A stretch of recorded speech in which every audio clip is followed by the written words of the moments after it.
শুধুমাত্র এই দোয়াটি একবার পড়েন, আল্লাহ তাআলা আপনার 90 বছরের গুনাহ মাফ করে দেবেন ইনশাআল্লাহ। আপনার 90 বছরের গুনাহ মাফ হয়ে যাবে শুধুমাত্র এই দোয়াটি যদি একবার পড়তে পারেন। আপনার ভাগ্য খুলে যাবে, রিজিকে বরকত আসবে, মনের ন্যাক আশা পূরণ হবে, আল্লাহ আপনার সব দোয়া কবুল করে দিবেন। সুবহানাল্লাহি ওয়া বিহামদি।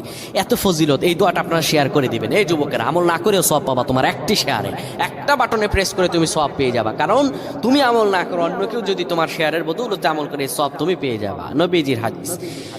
আমার ভাইয়েরা, আল্লাহর কাছে দোয়া করা, আল্লাহর কাছে দোয়া চাওয়া, এটি হলো মুমিনদের কাজ। আমার আল্লাহ বান্দাকে বলেন, বান্দারে উদউনি আস্তাজিব লাকুম, আমার কাছে চাও, আমার কাছে চাইলে আমি আল্লাহ তোমাকে দিয়ে দিব। কেউ যদি একবারে দোয়াটি পড়তে পারে, দোয়াটি হলো রব্বি ইন্নী যালামতু নাফসি ফাগফিরলি। কেউ যদি এই দোয়াটা একবার পড়তে পারে, আমার আল্লাহ তাআলা তার 90